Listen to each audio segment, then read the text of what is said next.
hosting us.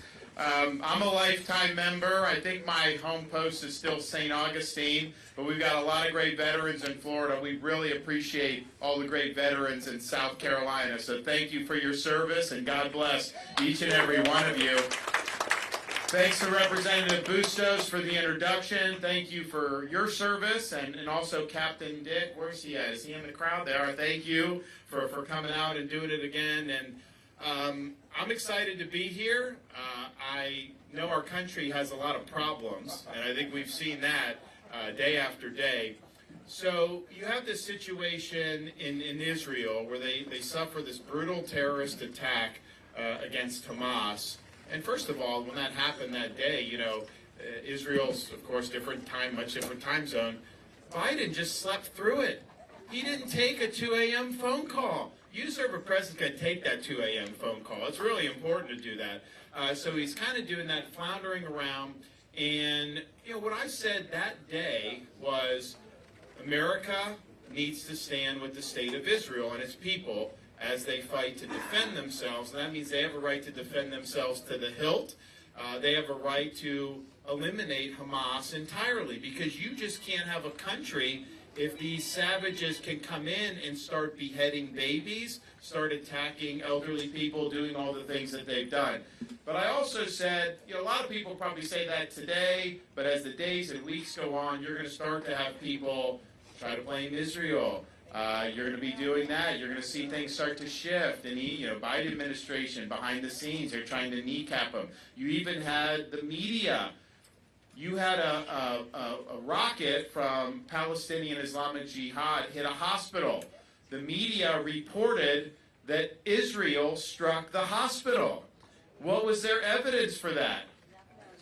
Well, they actually, maybe worse than nothing, because their evidence was a press release from Hamas. And that's what they relied on. They did. But, this caused a lot of people around the world. You saw uprising, all this other stuff. But that was a total lie, because they're trying to pursue a narrative. And that's what the narrative is all about. So, I just think you got to be strong in these situations, and they got to be able to do what they got to do. It's not we're not going to have our troops, not about that. It's about them being able to do what they got to do. But Hamas has people hostage right now. They have Americans being held hostage right now. And yet Biden wants to send $100 million to the Gaza Strip. That's going to get commandeered by Hamas. We know that that's the case. And I've been very clear, not one red cent to Hamas. Not one red cent.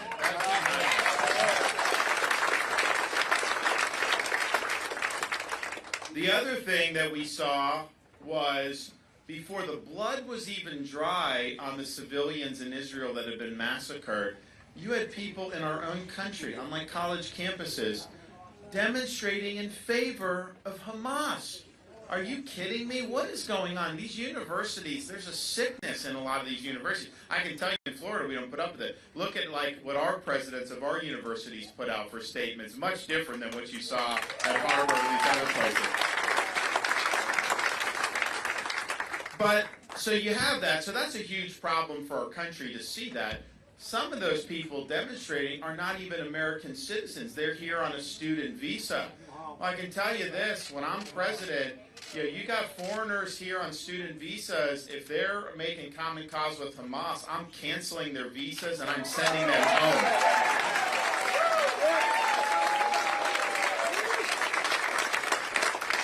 And you now hear calls from these very left-wing politicians saying that the U.S. should be absorbing refugees leaving the Gaza Strip. And thinking that. And I was the first one to come out on this, and I said, we are not going to do any Gaza refugees in the United States. And the reason is because, well, first of all, it's not our responsibility. These Arab countries should be taking them in. It used to be refugees, like, you leave the danger, but you stay close by. You don't go halfway around the world. That's really not the way it is. But nevertheless, But I pointed out, because people will say, not everyone in the Gaza Strip is Hamas. That's true. Now, they did elect Hamas, most of the people were cheering in the streets when the attacks happened. So the idea that Hamas doesn't have support is ridiculous, but that's not even the question. They teach the kids in the Gaza Strip to hate Jews. They teach the kids to seek the destruction and annihilation of Israel. There's a toxicity to the culture that they have created there. And so when you're doing things, we need to do things that are in the interest of our people.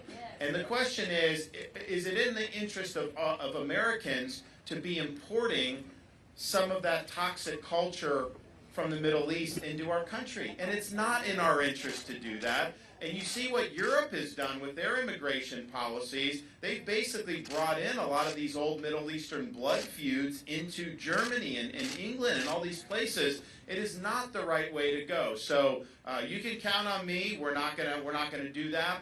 It's not gonna happen. It's very important that we're very honest about that. The other thing is you Biden. So much of the problems in our country are self-inflicted. With bad decisions made by people in our ruling class and in D.C. And so this is actually one of them. Because what did Biden come in, when he came into office, what did he do? He relaxed sanctions on Iran. So they've gotten massive amounts of infusion for oil revenue, which that should have been turned tighter. And what is Iran going to do? Well, what have they been doing since 1979? Since the Ayatollah took power, the regime is dedicated to fomenting jihad in the Middle East and throughout the world. They were responsible for the death of over 240 U.S. Marines in Beirut in 1983. That was funded and directed through Hezbollah by Iran. When I was in Iraq, and I'm the only one running for president that's actually served in the military, by the way, and I'd be the first president.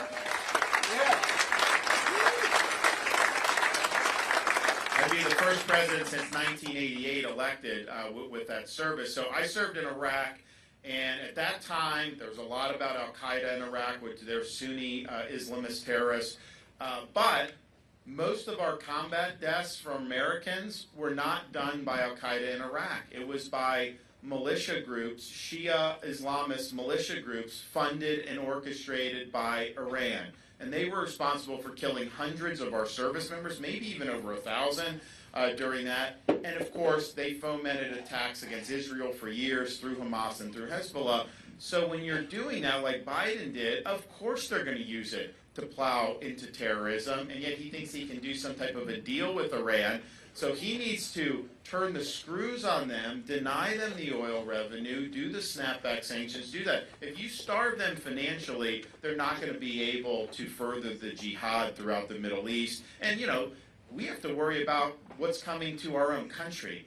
Because you watch what's going on there, and then you understand we have an open border in the U.S.-Mexico border. We've had over 7 million people come to this country illegally. And I said publicly many times before the Hamas-Israel war that there will, and I hope I'm wrong, but the math doesn't lie. There will be a terrorist attack in this country that we will be able to trace back to the southern border. You've had people from China have come, Iran, Russia, all these countries in the Middle East. You've had people from all over the world pouring in. We have no idea who these people are. We do actually know some of them are on the terrorist watch list. Even Biden's administration is admitting that they're on the terrorist watch list. So we know that that happens. We also know that there's criminal aliens coming across the border. We know that the Mexican drug cartels are sex trafficking and human trafficking, and of course bringing in massive amounts of fentanyl. So this border is a national security risk and threat to our citizens and our country. And as much as I look at Israel and want Israel to defeat Hamas, that is much less likely to directly affect us than our own open border is. And yet the people in D.C., they don't give a damn about what's happening. They haven't lifted a finger to do anything on any of this. There's a lack of leadership in this country. They have created this mess with their bad policies, and we need a new direction. So as president on day one, I will declare the border to be a national emergency.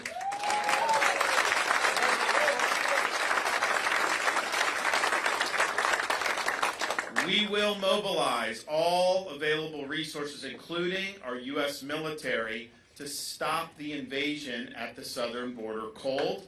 And what's going to happen is you have to say when people come illegally, the penalty for that is you take them and you send them back to their home country. And that's what we're going to do.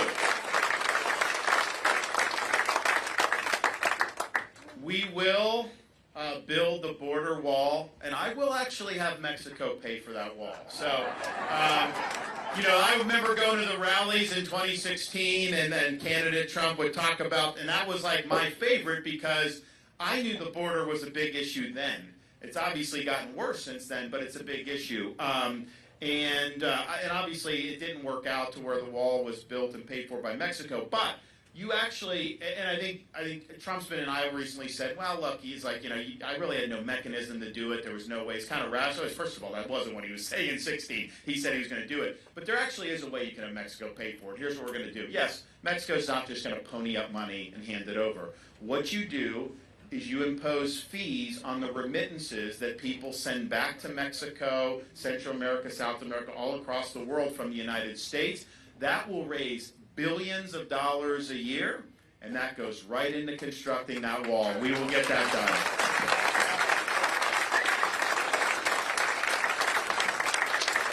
But I think even more important than that is no president has been willing to, until when I get in, I will be willing to treat the Mexican drug cartels like foreign terrorist organizations. Because if you look what they're doing,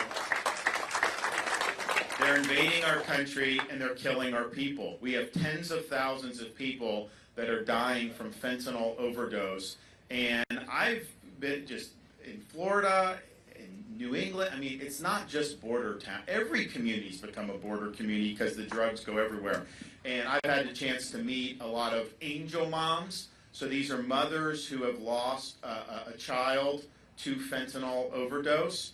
And what you find is, and look, the drug addiction's tough, and that's part of it, no question.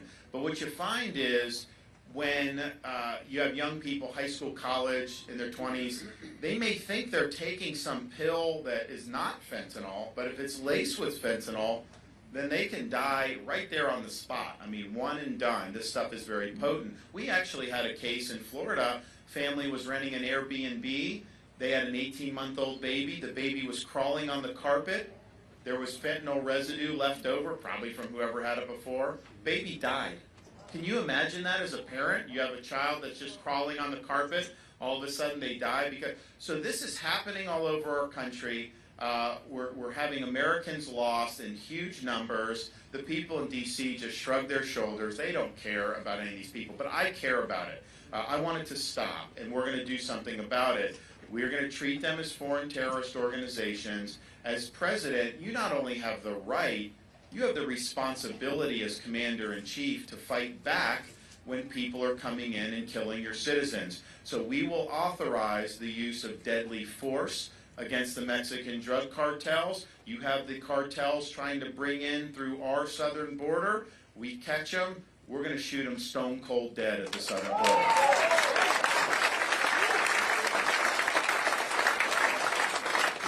But you know, speaking of shooting yourself in the foot with the people in D.C., you know, all the prices that you're having to deal with, groceries, gas, you know, by the way, you know, we're going to do a lot on gas. I'll talk about that in a minute. But all this stuff, this was created by government, okay? Government started borrowing, printing, and spending, starting with COVID and how government botched the COVID response.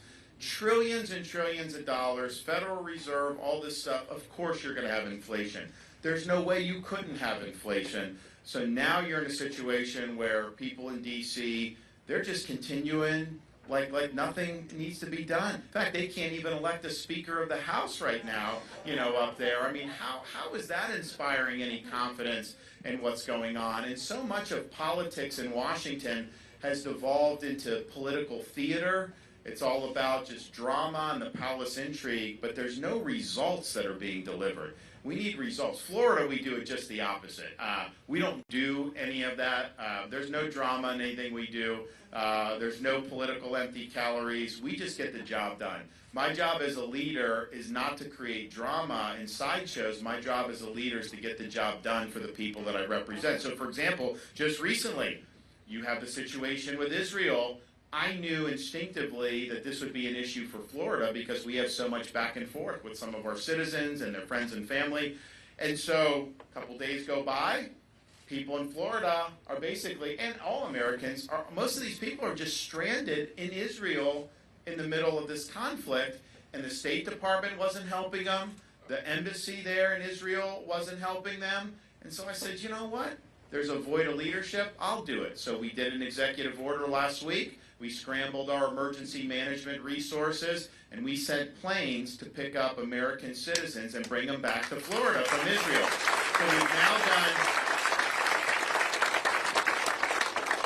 So I think we've done probably between 500 and 700. We got more planes coming. We're going to end up doing between 700 and 1,000 rescues of people who do. Now notice, we're just doing it. I have the ability to do it. I have the wherewithal, and we make it happen. The federal government, what they decided is, okay, well, we'll help you get out. We'll just dump you in Greece. So that's what they're doing. They're dumping these people in Greece, and then they're charging them for the transportation. And I'm thinking to myself, well, wait a minute. You come across that southern border, they will fly you all over the country free of charge. They'll put you up in hotels free of charge as an illegal, but somehow an American citizen fleeing a war zone, you're going to then send them a bill for this? Talk about putting Americans last. So we came in, we've done it. When the planes go back to Israel, we bring cargo, we bring other things that have been donated to help the effort. But that's just what leadership's about. You know, we weren't out there. I mean, people have said like, oh, you know, some of these governors are now going to go to Israel, some of these senators. That's all photo op. That doesn't matter. I'm not doing that because I'm here in the United States making things happen and getting the job done. That's what we need. We need to stop with all the carnival show and show that we can actually get the job done. When we come in Washington in January of 2025, we're going to bring order to the chaos. We're going to bring leadership. People are going to get behind our vision, just like they did when President Reagan came in 1981. And we're going to start getting this stuff done because we don't have a lot of time to waste. We've got to get Congress to stop spending this country into oblivion because they're hurting us, and you got to be willing to exercise leadership there. We're going to take Bidenomics, the rules, the regulations, the executive orders on day one in the trash can. It's going to be gone. We're going to take care of it.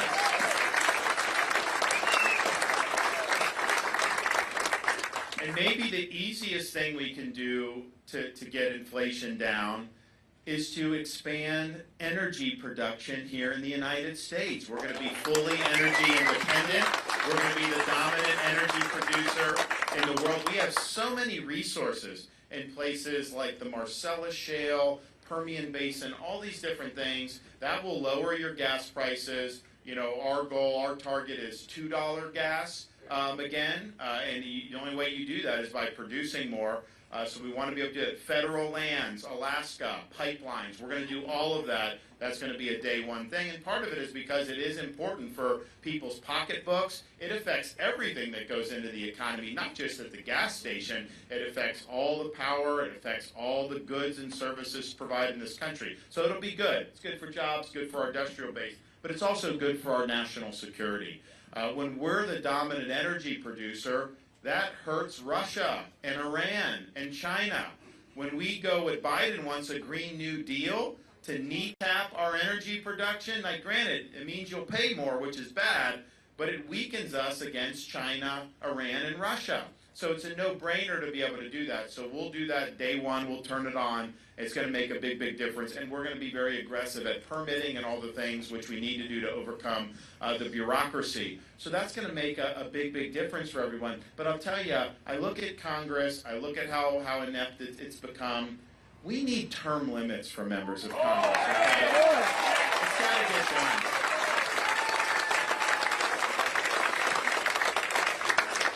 So we're going to work on that. You got to do it through the states. Florida's already passed it. Some other states have done. We need some more. But I think it's important that we do that. We need to put the heat on them. How is it that you have people up there that have been up there for 40 years.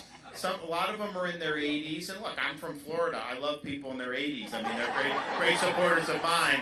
But it's like, is that really kind of what you want? That those people just clinging to power for so long? You know, I don't think so. So we need that. We also need a balanced budget amendment to the Constitution, and we're going to work on that. We'll have some news on that probably pretty soon. So you got to do all those things. It's very important, but the reason is right now the American dream is out of reach for millions and millions of Americans. It's cost prohibitive just to raise kids. Like in Florida, we address this by making all baby items, diapers, wipes, strollers, cribs, everything tax-free permanently. So you pay no tax basically on raising a kid in Florida, which is our way of trying to help families cope with the rising costs. But if you are working hard, and you're getting all your God-given ability, putting it all in the field to do well and advance yourself, if you can't do better, if you fall behind even when you're doing everything right, this country's not going to succeed.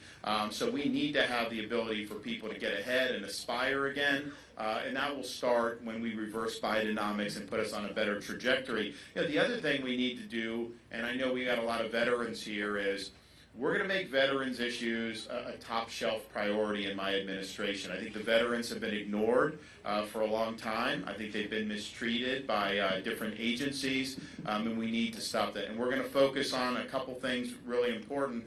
One is we need to get the veterans linked with all the help that's out there. The bureaucracy is not going to be able to solve these problems. We've got people organizations, businesses, you name it, that want to help. And in Florida, what we do for like our welfare system, we don't rely on the government to solve the problem, because all the government do is write a check and people come back and they're dependent, and that's not the way to do. So we enlist churches, we enlist charities, we enlist businesses, volunteers to come in. Somebody needs something. We have a portal. All this goes out. People snap into action. They help the usually single mothers. And you know what happens? They don't go back for government assistance anymore because they're integrated in the community and they're on a pathway to self-sufficiency. And it's no different with this. We have so many great veterans organizations to help with post-traumatic stress, help with employment. We have businesses that want to get involved and help. We have volunteers that want to do it. But yet I remember when I left active duty, I get a packet of veteran stuff. I didn't understand any of it. I mean, it was like bureaucracy upon bureaucracy. And people just get ground down. They don't know where to look. So, you know, our government for veterans needs to facilitate those connections to all these resources that are out there. We're going to start doing that. And we're going to really focus on helping with veterans' mental health and reducing the suicide rate and reducing the substance abuse. We've got to take action. And there's other veterans issues we're going to tackle. But I'll tell you, it's interesting. When veterans come up to me, yes, I will hear about all those things. But the number one thing I hear from veterans is not what you can do for them. They want to see the current military fixed. They see what's happened. They see the culture has changed. They see there's a lot of social experimentation going on. They see there's woke ideology. They see that the leadership, a lot of it's civilian driven, they have taken their eye off the ball of what it means. You saw how many people got forced out for this COVID mRNA shot. And, you know, the thing is like when you join the military, and you guys know, you do check your freedom at the door. I mean, you're part of a unit. You can't just go say what you want. You can't, I mean, it's different. And I remember you'd have to take shots and all these things from time to time. That happened in my day. But I think on this one, it was very clear early on, this thing wasn't even preventing you from getting infected. There were people that had COVID, and they were still making them take it, even though they had natural immunity. So they lost a lot of warriors, and there was a lot of people that decided not to join. And then I think the cultural change, we now have the lowest recruiting that we have had since the end of the Vietnam War, when the draft ended. We're not going to be able to deter China. We're not going to be able to maintain our status in the world if we don't get people serving in greater numbers. And so all on day one as Commander-in-Chief, all that nonsense, the woke, the political, the social, we're ripping it out, throwing it away, and it's going to be all mission first. It's going to be about merit. It's going to be about readiness and mentality. And then we also have to, you know, Biden gives his speech, and you know, he doesn't mention China once in the speech.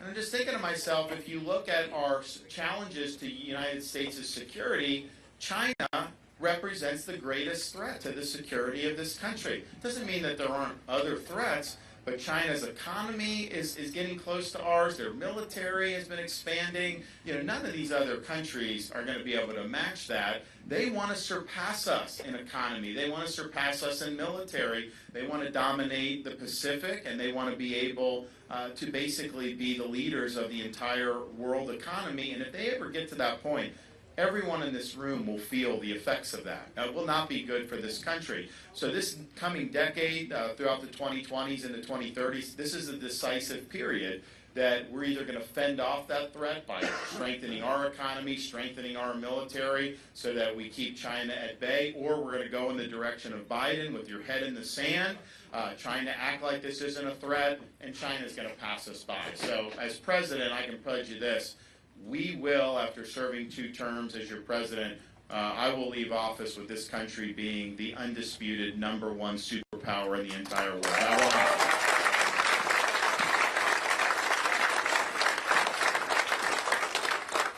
The other thing I think this country has really shot itself in the foot on is with our education system. My wife and I, we have kids ages 6, 5, and 3. So we go from pre-K3 to kindergarten, 1st grade. So we're very sensitive about all those issues. And in Florida, we've shown the way with respect to education.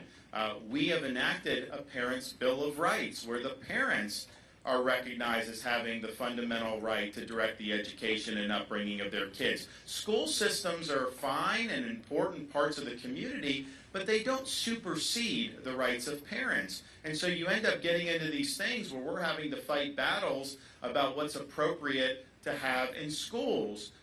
Part of our parents' rights, parents have the right to know the curriculum being used in their kids' school. They are putting pornographic materials into school kids that are very young age with some of this stuff. So the parents in Florida now can blow the whistle. If it's not age appropriate, it can be removed from the classroom. Now the media and the left will say, "Oh, Florida, that's a bit banning books." First of all, you can do as an adult. You get any book you want in Florida. There's not any restriction. There's no anything that's been banned. But adult material should not be injected into a 5th grade classroom. You want to do adult material? Do that on your own time. Hey, go look at Hunter Biden's laptop for all I care. Just keep it away from our kids. And that's what we need to do. So I had them saying this hoax, the narrative about some books banned. So I did a press conference probably about 6-9 months ago. And it was called Exposing the Book Ban Hoax. But instead of me going to the podium, and I just played for the first 2 minutes a video that showed the images of what the parents were objecting to. The local news covering that press conference cut their feeds. They said it was too graphic to air on TV. And I'm thinking to myself, okay, if it's too graphic for the 6 o'clock news, how in the world is it okay for a 5th grade school child? So you have to get these schools out of the idea that they are supposed to indoctrinate our kids. That's not what they're supposed to do. They're supposed to educate. So in Florida, we've eliminated critical race theory from our K through 12 schools, and we fought and defeated the most powerful company in Florida, Disney, to keep the transgender ideology out of the schools. The idea that it would be appropriate to tell a kindergartner that they can change genders or that they were born in the wrong body is just insane. And this would not have been something we would be talking about even like 10 years ago. But can you imagine going back and raising this? So it's gotten off its rocker. And I just think, I look at my kids and how young they are, and I would not even dime to raise that. It's just ridiculous. So we did the right thing to ensure that. And that's, but we need parents' rights all across this country. We need to get our education system on better footing. We have universal school choice in Florida. So parents, you can go to your neighborhood school. You can mostly choose other schools within the school district. You can go to a charter school, or you get a private scholarship. You can go to a private school, including religious schools. The result of that is our state is now ranked #1 in education by U.S. News and World Report. That was not the case 25 years ago, so it shows we're working. Another thing we got to look at is higher education in these universities. people said these students that were demonstrating in favor of Hamas in the aftermath of the terror attacks and were signing letters supportive of that, people said, well, were those people that you would not be willing to hire knowing that? I'm like, of course I wouldn't be willing to hire them. I mean, are you kidding me? Like, this is ridiculous that this would be going on. But part of it is they're a symptom of the underlying problem with how radical academia has become. I'm somebody, my parents were blue collar. I grew up blue collar kid working minimum wage jobs. I was a baseball player as a kid all growing up. So I got recruited to play baseball at a high school at places like Princeton and Yale. And I had never been to New England in my life. Was not anything that I had any family connections to. So I end up going to Yale, and I show up first day. And this is like what I would do in the Tampa Bay area where I grew up. I wear jean shorts, flip-flops, T-shirts, showing up first day in Ivy League school. Not exactly what the kids from Andover Academy and all that were doing. A little bit different, fish out of water. But I got there, and I didn't know colleges were liberal at the time. I just didn't know. I mean, it was very green. So I get there, and, very, very liberal, left. And growing up in Florida, I didn't know who was a Republican or a Democrat. But like everyone was patriotic, God, family, country kind of deal, and that's what it was. Well, there was much difference. It was like very, very left-wing stuff, and I'm like, man, this is just not good. And I can honestly tell you, I'm one of the few people in the entire country that can say I got through both Yale and Harvard and came out more conservative than when I went in, and that's not easy to do. So we were able to do that. But for a lot of other people, it's that. So I remember that, and I didn't like that. But I think even then, I think it's gotten a lot worse. Because I don't think then there would have been protests in favor of Hamas. I think that there would have been other crazy things, but I don't think they would have gone quite that far. And so that's just not going to work for this country if these institutions are totally corrupted by radical ideology. In Florida, what we've said is our universities are not here. They are not being funded by tax dollars so that professors can impose an ideological agenda. I have no interest in funding that. We will fund universities to follow the classical mission of a university, the pursuit of truth, preparing our citizens or our students to be citizens of this republic. But that's the point. And we've taken action to actually make that happen. Now in Florida, and I think we're the only state that's done this, all tenured professors must undergo review every 5 years and can be let go for poor performance. And that's accountability. We have a small liberal arts college in Sarasota called New College. And no one had even really heard of this. It was supposed to be the state's top honors college, and it really had fallen off. And it was basically like a Marxist commune, like left of the left. And I'm just thinking, like, that's not an appropriate use of tax dollars. And so I came in, we appointed 7 conservatives to the board of trustees. They fired the president, they hired a conservative president, they eliminated critical race and DEI, they abolished the gender studies department, and they reframed the mission of the college to be the nation's top public classical liberal arts college, similar to like Hillsdale College in Michigan. And so we now have a situation where they have said, we're not doing the agenda, we're going to focus on education. I mean, similar to like what our founding fathers would have studied. I mean, things that are really, really substantive. And now you've got all these parents across the country that are trying to get their kids in. In Florida, I don't let them raise tuition. So our tuition for in-state is $6,400 a year. Out-of-state is $16,000, which is less than almost anywhere. So we've got all this interest, but they've started to weed out some of the faculty, and then they're bringing in new faculty. And it's funny because like the media will say like, some of these professors are leaving. They'll be like, oh, there's a brain drain leaving Florida's new college because of Governor DeSantis' reforms. And I'm just thinking to myself, well, wait a minute. If a professor of intersectional Marxism is leaving Florida, that's not a bad thing for Florida. That's a good thing for Florida.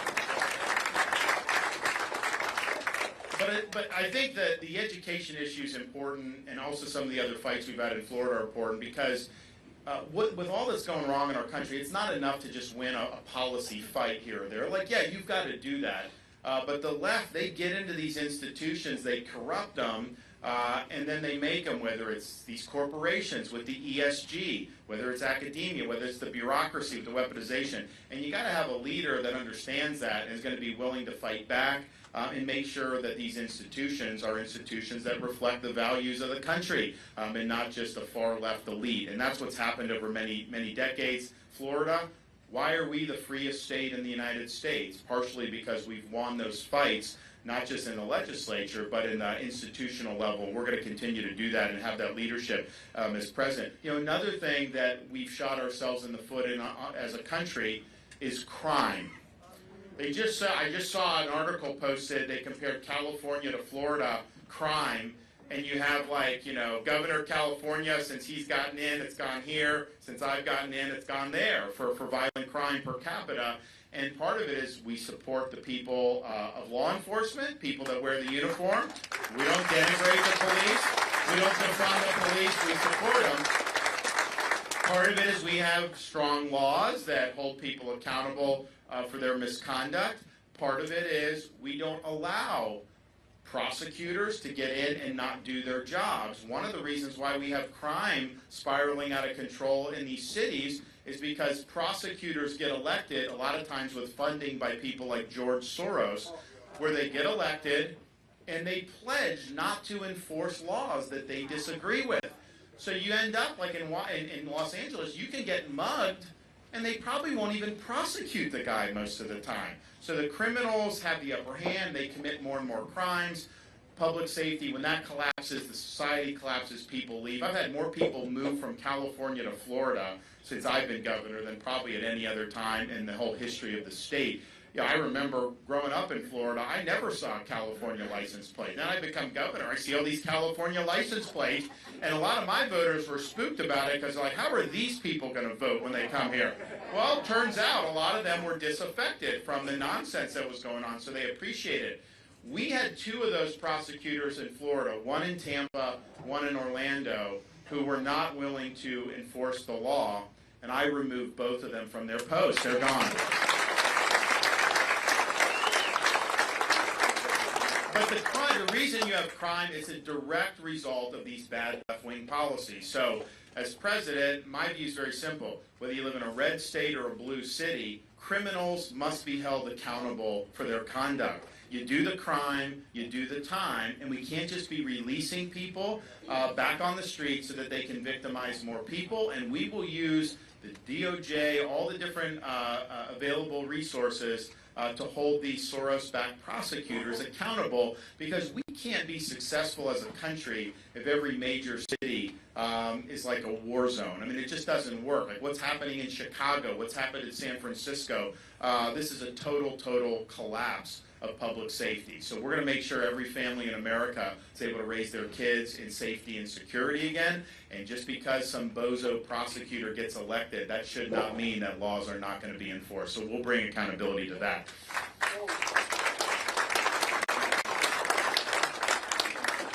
And then there's a lot more to say, but just finally, I think what I'll be able to do is, and this has been another self-inflicted wound where so many generations now, certainly in the last several decades, our elites have just turned their back on the Constitution.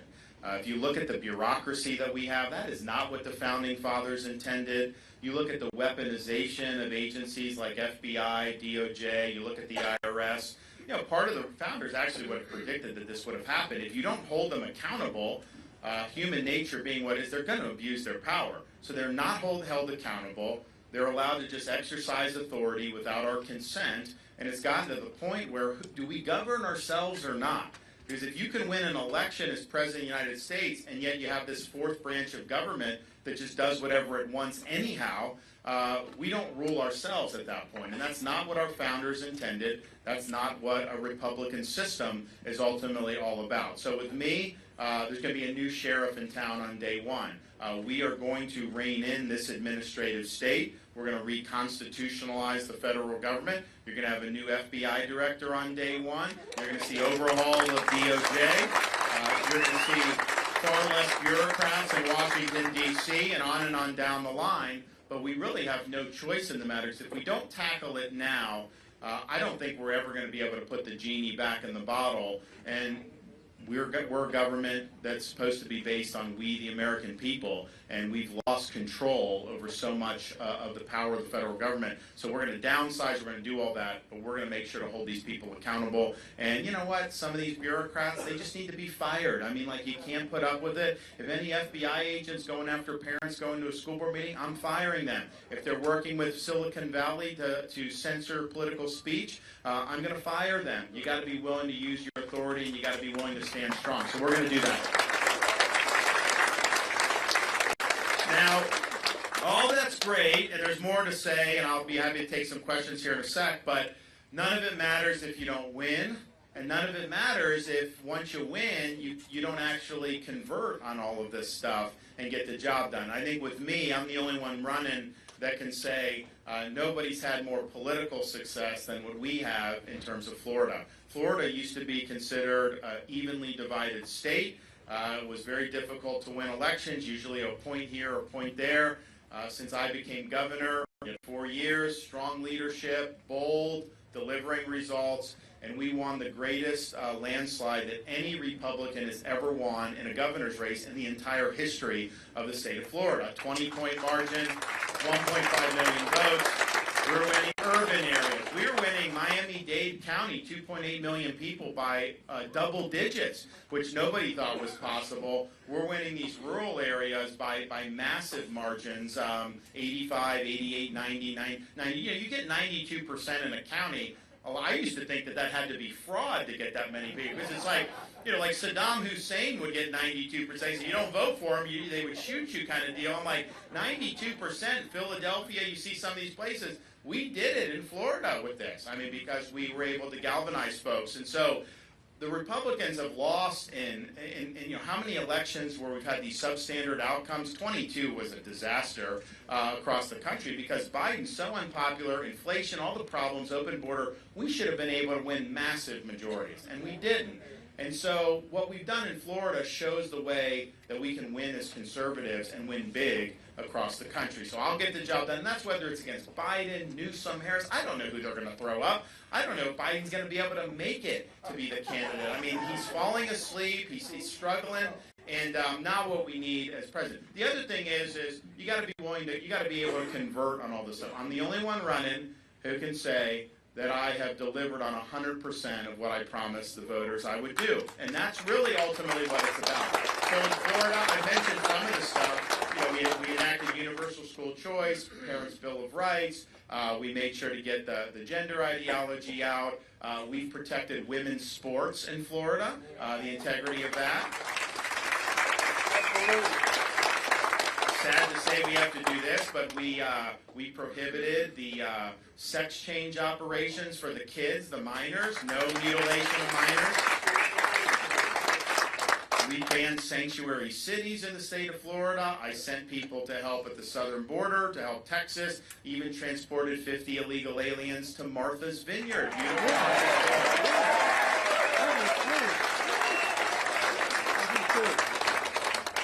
We have enacted strong law and order policies. No local government is permitted to defund police in Florida. If you riot or you loot or you engage in mob violence in Florida, you don't get, like they do in Portland, a slap on the wrist. You go to jail when you commit those crimes. And we recently enacted the death penalty for pedophiles in the state of Florida.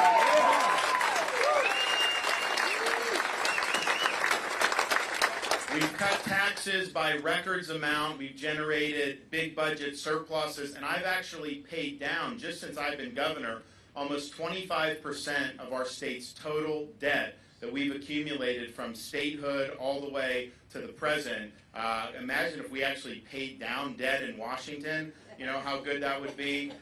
We've eliminated things like ESG, environment, social governance, which is kind of trying to use companies to advance left-wing policies, so we put the kibosh on that. We eliminated so-called DEI from our public university system. They say it's diversity, equity, and inclusion, but if you look at how it's practiced, it's discrimination, exclusion, and indoctrination, and that has no place in our public institutions, and we got rid of it. We enacted the strongest protections for medical freedom anywhere in the country. They cannot force you to take these COVID jabs in the state of Florida, no matter where you work, no matter what you do. That is your choice.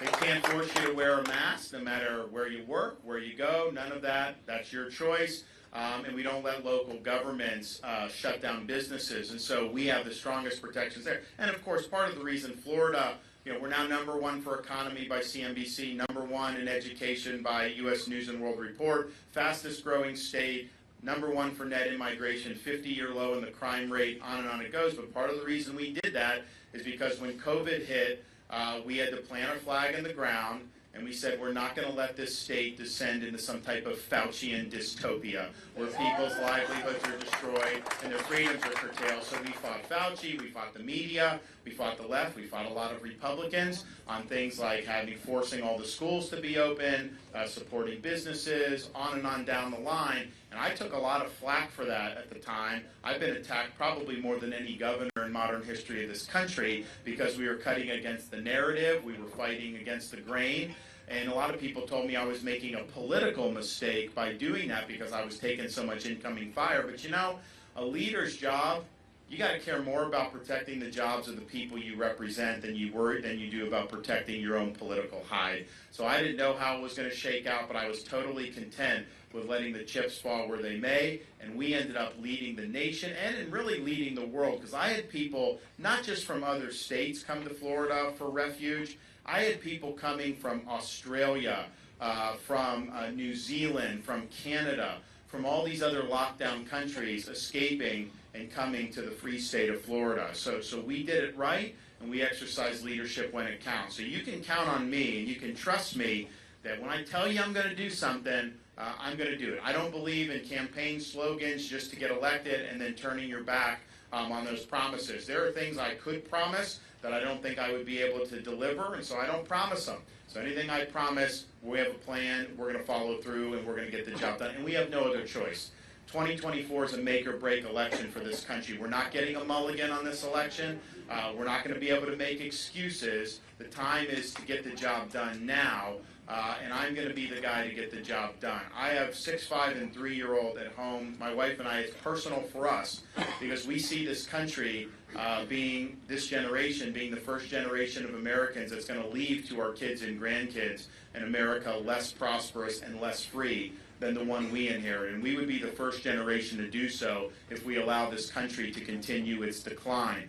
I am not willing to wave the white flag of surrender. I am not going to accept simply managing the country's decline a little bit better than the Democrats. We're going to turn this country around. We're going to reverse this country's decline. We're going to usher in an American revival, and we will give this country a new birth of freedom so that our kids and grandkids have the same opportunities that we did when we were growing up. And I'm motivated not just by that. I'm also motivated, and it's appropriate, we're in a VFW. I'm motivated to make sure we get this right because we owe a debt of gratitude for the previous generations who have fought and sacrificed for us.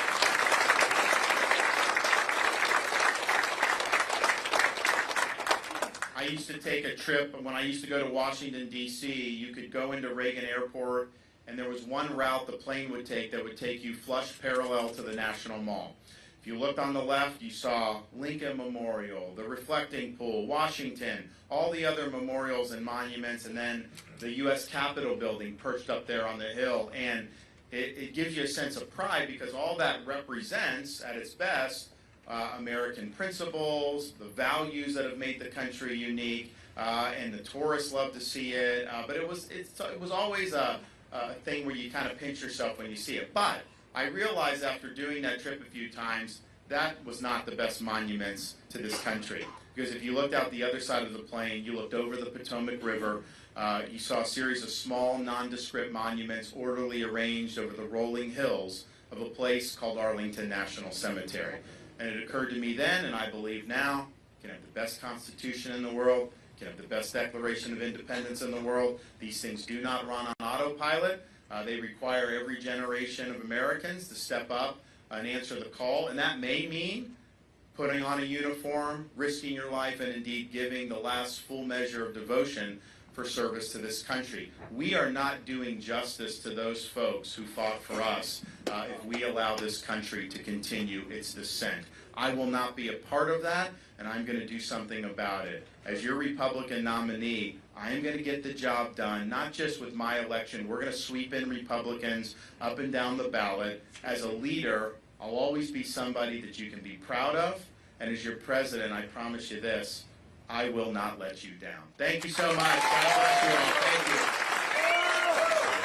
Thank you. We got some questions. Anyone got anything for the good of the order? Yes, sir.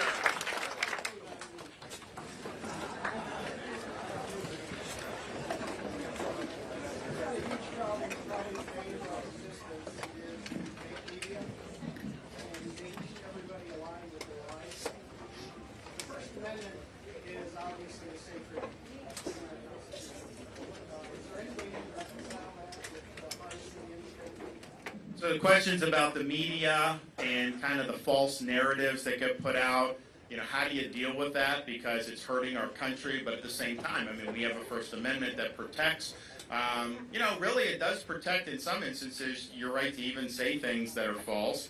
If it's against a public figure like me, you can pretty much say whatever you want, even if you know it's false. It's very difficult to have any type of private action that would actually be effective on that. So listen, I think that you just have to understand where they're coming from. Part of it's an ideological agenda, but part of it, they're trying to get clicks. They're trying for subscribers. They're trying to do all this stuff. So what they do, particularly some of the elite outlets, they are catering to a certain slice of the American electorate. So they're going to shade things to pursue those narratives that are going to reinforce those views. So a lot of that's not going to be positive with people like me, and I understand that. But what I found, no governor took more flack from the media than me throughout my entire first term. Because not only did we do the COVID battles, we did the Disney battle and beat Disney on the gender ideology. We did a lot of battles on critical race, a lot of battles. And we would get smeared and attacked and all this stuff. But I ended up winning this massive victory because we were able to go out there, deliver our message, and when you're in an era where deceit rules the day, the truth does have an ability to push through. So what happened in Florida is people said, this guy's speaking the truth. That's how you win these areas where usually they vote Democrat, because these people had not voted Republican before, but they voted against me because they trusted me, they saw me speaking the truth. So as president, you have an opportunity to I think, transcend that in a way that a normal elected official can't, because you have a bully pulpit. And what they can do is, they can write whatever headlines, but ultimately people are going to judge on what they see out of the horse's mouth. Now, in order to be able to overcome that, the bias and everything, as a president, you got to be disciplined, you got to be focused. When they're shooting at you, don't shoot yourself in the foot. Don't be somebody that can't control their mouth. Don't create needless controversy. Keep the rounds on target. Execute the mission. Everything you're doing is all about being able to bring this in for a landing on issue after issue. But I'll be able to do that. And we know that they're fake narratives. We know that, and that's the thing. It's one thing to be biased in like a liberal direction. It used to be they would have to reckon with the facts, and they would shade the coverage more liberal. But there were facts, there were facts. Now it's all about the narrative. So they will ignore the facts if the narrative that they're able to do. But I think most people get that. I think most people don't trust it. And what I tell people is this. Benjamin Franklin, when he walked out of the Constitutional Convention in 1787 in Philadelphia after they created the Constitution and signed it, was asked on the street, Dr. Franklin, did you give us a republic or a monarchy? He said, a republic if you can keep it. And he understood that each one of us have responsibilities as citizens in a republic to make sure that we protect freedom. And I think one of the ways you do that now is just to acknowledge you're not doing your job as a citizen if you are accepting these media narratives uncritically. You have to know that they're pushing an agenda. You have to know that they're not telling you the full story. I think most Americans get that. So if we have a leader who's out there speaking the truth, it is going to resonate. I mean, you're going to see that, as you get into a general election situation. And, someone like Biden, like me versus Biden, I mean, it's like it would be a very good contrast for us. for somebody who, you know, is energetic, is being able to articulate this stuff, and somebody that has trouble doing all those things. Yes. Hey, as far as the thing with school books, I had a parent send me, because I'm a candidate, send me the books sold, paid out of that. How about we rate our books like we rate movies? Because it would be PG-13, would only be high school and above, and that's something that I think the whole public could. Yeah, but here's the thing. I mean, I totally get where you're coming from. So the question is you do have this problem of these inappropriate books in the schools. You know, could there be like a rating for some of them? I don't think that's necessary, because the difference is like if there's a movie advertised, the parent, you don't know what's in the movie just by watching a 30-second commercial. So the ratings is kind of a way to do it. These books, though, they don't just show up. These are school administrators that are making the decision to put those in there. And anytime you do it, in fact, when these books become issues at school board meetings, parents will come with it. They will read the book, and the school board members will say, silence, you can't say that here, it's not appropriate. So how does it get to be? So these are not really difficult calls. This is just some people have an agenda.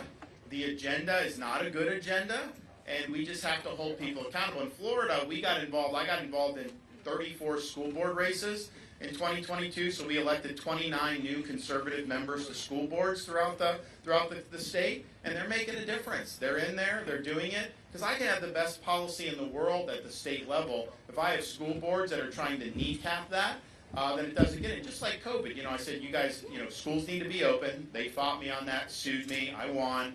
Then I said, you can't force the kids to wear masks. They fought me on that, some of the districts, I won.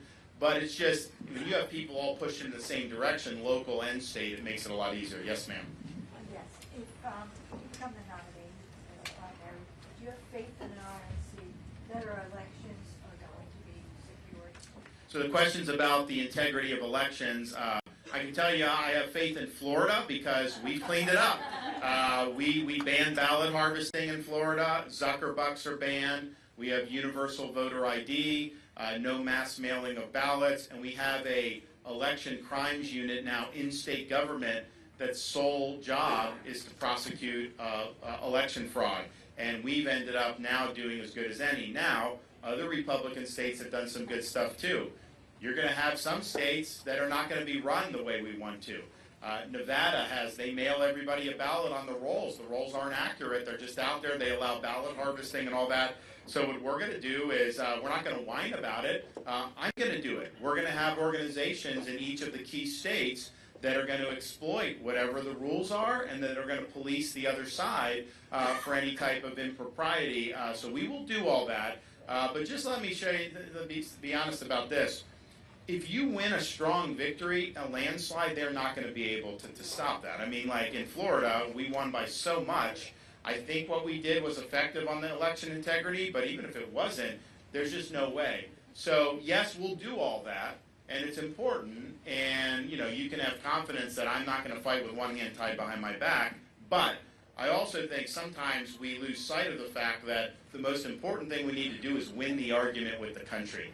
We need to win the argument. We haven't been winning the argument with the country in the last few years. I don't think it's policy related. I think the country, I think they want just less drama with everything. I think they don't want to deal with any more side issues. I just think they want a president that's going to deal with their issues, and that's what I'll be. I'm not going to have my issues. I'm going to be on your issues. That's what we're going to focus on 100% of our time.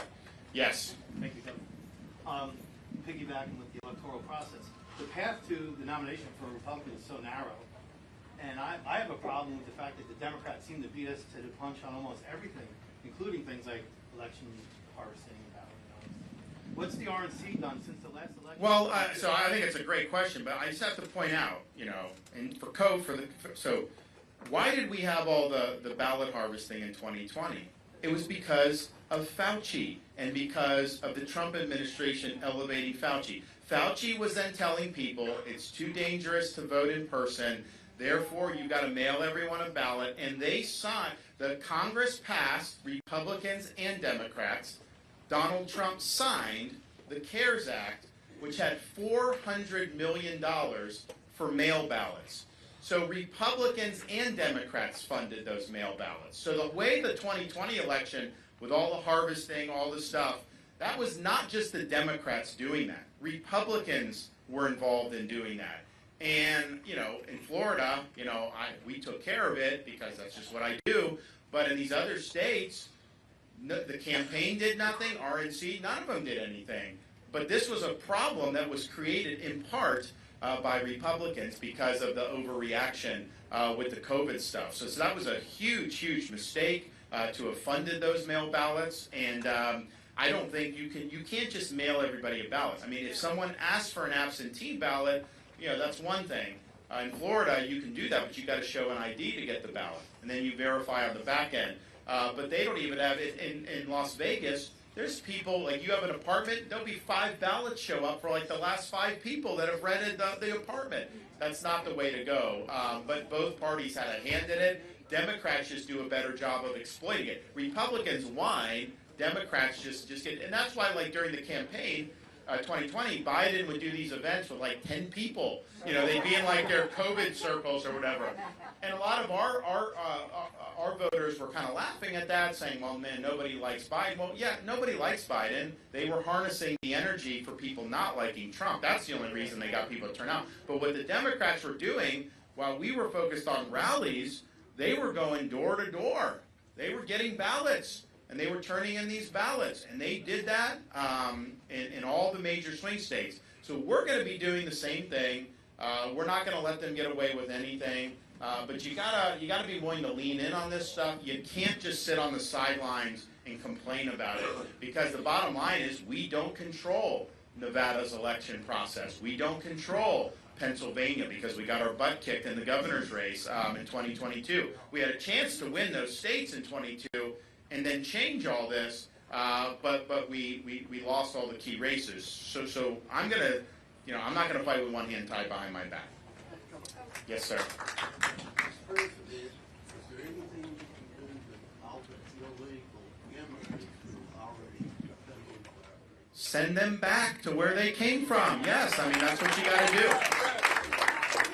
are you going to do to stop foreign countries and entities from buying property in our country? What's that? What are you going to do to stop foreign countries and entities from buying property in our country? Well, we're going to do like we did in Florida. So in Florida, I signed legislation banning the purchase of land by the Chinese Communist Party and other countries of concern. So I think that should apply nationally. They should not be able to do farmland, which they want to do. They should not be able to do land near military bases, which they want to do, other critical infrastructure, and other hostile countries too. But Florida has the model on that. The ACLU sued me on that, but the reality is we've been doing it. And in Florida, I don't think anybody in the country saw that has been more consistent on the dangers posed by the CCP. We eliminated the so-called Confucius Institutes from our universities, which are, China funds it, and they're basically propaganda arms in universities. We've cracked down on China infiltrating research in our universities, and then, of course, with the prohibition on land, very, very important to be able to do that. China already has way too much economic leverage over us. We need to disentangle from China. We need to make things here that are vital to our national security and not rely on China. I mean, if God forbid there was like a world war that broke out and we were on opposite sides of China, we would literally have to rely on China to supply us things that we would need to fight the war. Is that really smart to do? No, it's not. So, yes, ma'am. You? Yes? So many of us have to take medications that we can't afford. Our copay, I recently took a drug, was $600 a month. Do you have a plan to? Yeah, so we're going to do, so the question's on some of the drugs, what can you do? Well, one thing we'll do nationally is what we did in Florida. We knocked out the so-called pharmacy benefit managers. So these are middlemen with the drugs. All it is basically they're in the middle of the pharmacist and the companies, and they basically just make money off being a middleman, and the prices go up dramatically.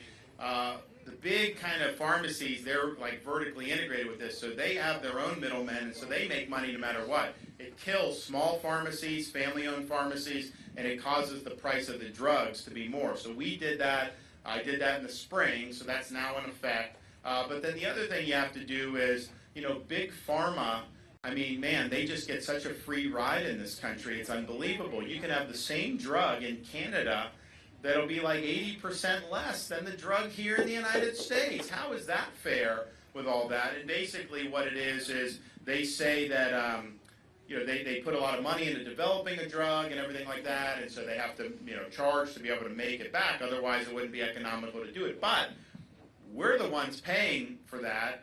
They charge less in almost every European country and all these other places. So we're subsidizing, with these high prices, people using these drugs in other countries, and that's not putting Americans first. And then the role that Big Pharma plays, I saw this during COVID. I mean, these doctors, approving a COVID mRNA shot as emergency use for a 6-month-old baby, there was not evidence of benefit for them to do that. But they basically run the FDA, pharma does. They run all these major organizations. So I think the overall problem with healthcare is you have an iron triangle of big government, big pharma, and big insurance, and the patient really is in the back of the bus. The doctor is increasingly in the back of the bus. And so you're never going to have lower costs of healthcare generally if that is how the system is operating. So we want to get some sunlight in there. We want to get some freedom in there. Get the consumers put at the front of the line. That's a heavy lift in Congress because of how much influence those entities have. Yes. What would you do maybe to restructure the intel community a little bit? Would you use a little bit of military intel or special operations? Because we seem to have some problems with our intelligence agencies. We got a lot of problems with our intelligence agencies, and I think it's been really, really sad. So there'll be an overhaul. I think that's one area where the president's got broad authority to restructure, refashion. I think we're going to have to change the way you do recruiting into those agencies. I think that there's going to be a lot of things that are going to need to be different. So some of that stuff will be maybe publicly discussed. Maybe some of that stuff will not be publicly discussed. But I see it as a problem, and it does need to be addressed. Yes, ma'am. Yes, I'm one of those Californians that left California in 2020. What part? Orange County. Oh, wow. Okay. And Orange County was a very conservative county, and I want you to know, and everybody know, we got 2 million signatures to get Governor Newsom out. I know. And he still got back in. But I was in a meeting the other day, and they brought this up, and they said that what happened in that California election, to let him stay as the governor, is reflective of the entire country. And the challenge that I have for you, I would love to see him become president. But the challenge I think that any candidate, any Republican candidate has, is that not enough people are getting out there to vote that are conservatives. They won in California because there weren't enough conservative Californians that were registered to vote, that got out there and cared enough to vote. So the challenge I have for you, Governor, is after you get the nomination, is if you can mobilize people to get out there and say, hey, as conservatives, I want you to get out there and register and get out there because I want to be your next president, but I can't if you don't get out there and vote. So I think that's a real issue in this country. Not enough people are registered to vote. Well, look, yes, in Florida, so the voter registration is interesting. So when I became governor in 2018, when I got elected in 2018, we had almost 300,000 more registered Democrats in Florida than Republicans. And we never had more registered Republicans in the entire history of the state of Florida. Fast forward 4 years, I'm running the second time, November 2022.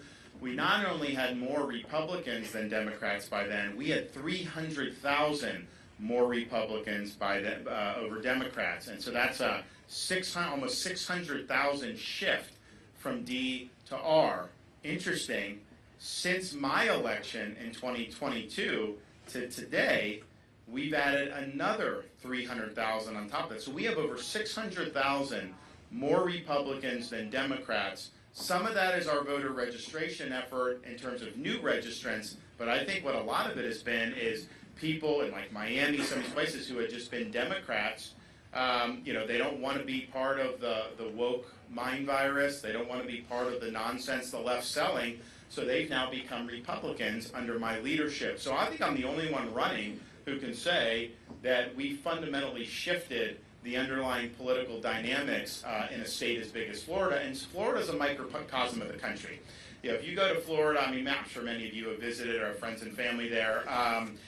It's like almost 5 states into one. I mean, you want to go to Southwest Florida. You go to Southwest Florida in January, it's like being in Wisconsin or Michigan or Illinois. It's like the whole Midwest goes down there. You want to talk about being in New York City, it's like Fort Lauderdale, Palm Beach, all those areas. I want to talk about Latin America, Miami-Dade, 70% Latino in that county, 2.8 million people. I want to talk about more northern Florida, the Panhandle, more similar to Georgia or Alabama than it would be to Miami-Dade County. And then the center part of the state, Tampa, St. Pete, and then the Orlando area, it's kind of a mix of a lot of different things. And so to do that in Florida, it's not like it's unrepresentative. I mean, we've got all the constituencies there, and we've showed it can be done. It's just about people want to see leadership.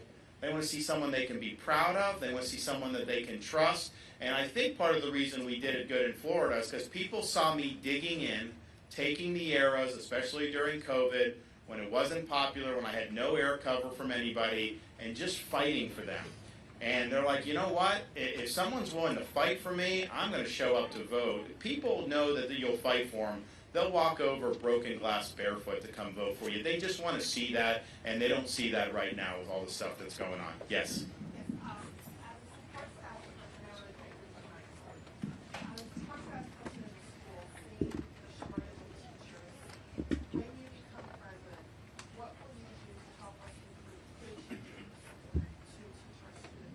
Yeah, so the question's on teacher recruitment. So we've done some things in Florida. It's funny. So there's a nationwide teacher shortage.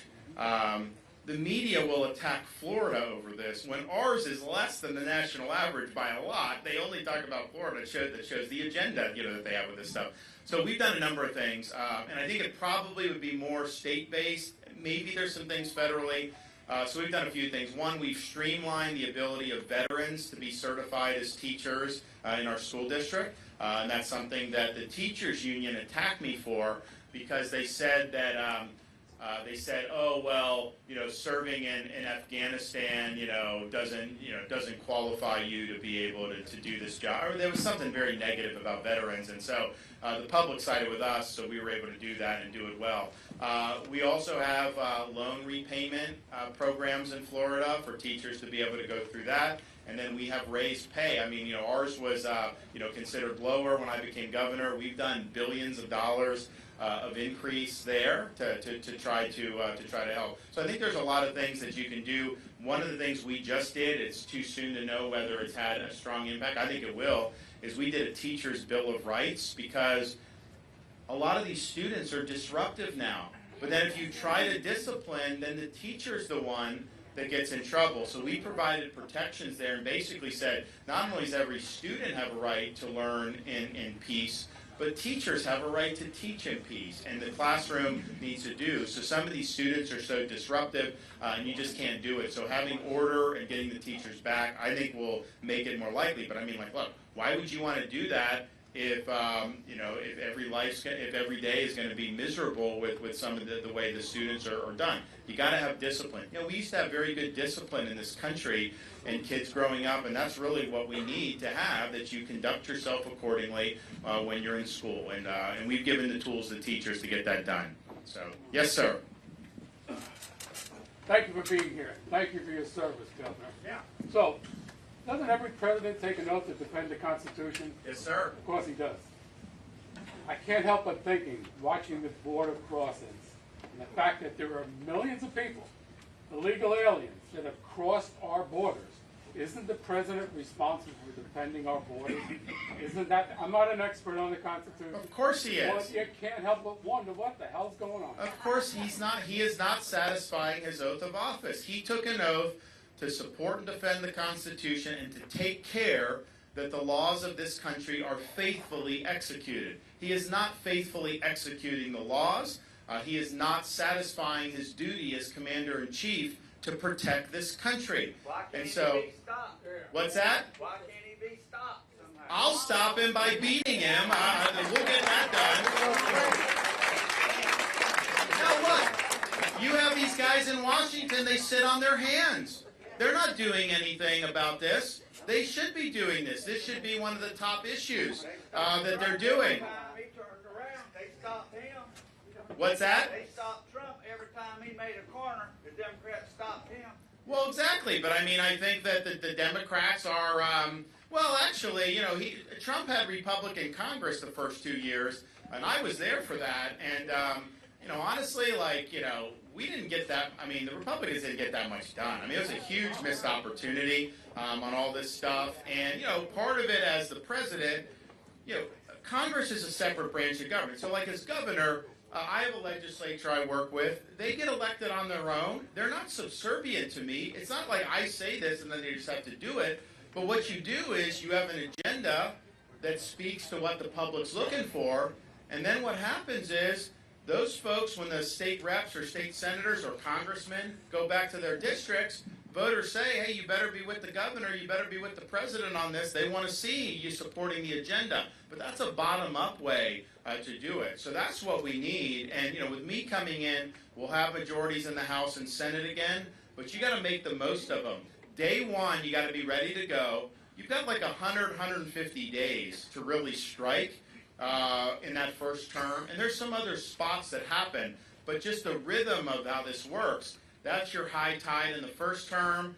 You may get another bite at the apple or two throughout the first term. Then they start worried about the re-election. Then you come in re-elected, and you got a nice little run for 6 or 9 months. And then people start focusing on the midterms. That so in an 8-year period as president, you probably have, you know, 8 months, 12 months where the rubber will really meet the road with Congress. And you've got to be ready. You've got to marshal the support. And you got to get it done, and I will get it done, you know, with that, because all these issues, you know, are very, very important that we finally get done.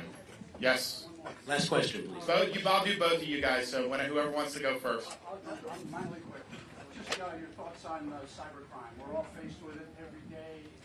Any ideas on where we can go with that? Your futures? Yeah. No. Look, I think so. The cyber, in some respects, is the best bang for the buck for our adversaries to go after us on. You know, they can try to launch a hot war, but there's a lot of danger in that. The cyber stuff, and they do it all the time, and they're going to continue to get more sophisticated. So we've got to make sure that we're ahead of the curve on that. One of the things I'm going to do that I think will play into this is we're going to devote more resources to research and development through our Defense Department. So this is going to be research that may not have a commercial benefit at some point, but it's weapons, artificial intelligence, all the things you got to do to stay ahead of China and stay ahead of Russia. So we're going to put some resources into it, because we know another thing we've got to do, and we've taken steps in Florida, we got to do more nationally, the electric grid, protecting our grid. We need a strong grid. Can't have vulnerabilities in the grid. Now, of course, in California, they have blackouts, rolling blackouts, because they have all these mandates. That's not what you want. You want reliable energy. But attacking the grid would be something that our adversaries could do, and it would have a big impact. I mean, when we have hurricanes in Florida, first thing, we rescue people who are in harm's way, but it's like we have the power people ready to go. They go right in to get that power back on. We had the fastest restoration last year for Ian in major hurricane history, and we beat it with Idalia this year that we had. Because if people are without power for large numbers for 2-4 weeks, everything starts to go downhill. So getting that on, that's what you got to do. So I mean, it's a huge vulnerability, and they get a lot of bang for their buck out of it. Yes, sir. Yeah, Governor DeSantis, insider trading in Washington, House, Senate, not only them, but their staff are privy to all this information in trade stocks. Pelosi's one of the biggest ones, and it contributes to the lowering the morale of the general people. Well, me anyway. You know, they make laws and they talk about it, murmur about it, but nothing with any teeth. Yeah, look, I support not allowing members of Congress to trade stocks. I think that there's too many problems with that. So I was a U.S. congressman. I've recovered from that experience for 3 terms. But what I did is because I used to day trade, so I sold my stocks and I didn't do a single trade in all 6 years because I didn't want to be in a situation where someone could look back, because I wouldn't trade up inside information, but I just didn't want the appearance of like, oh, well, you voted for this bill 2 years ago and then this or that. So we didn't do a trade. I mentioned, like, I sold my stocks, and then the media's like, oh, well, you still had some small, like, yeah, I did the order to do it. Evidently, there was, like, very de minimis, but it just sat there. There was no trades done or anything, and we didn't do it, and I don't think you should do it. I think your investment should be in a blind trust, and it should be that way because, look, people have no confidence in what is going on up there because of the way these people are. And yes, you need term limits, you need all these things, but I think having that would be good. And the question is just, why are you in this? Are you in it for service above self, or are you just in it, for personal stuff? And I just think it would give people much more confidence in the leadership to have that reform. So I support it. All right, thanks, guys. Appreciate it.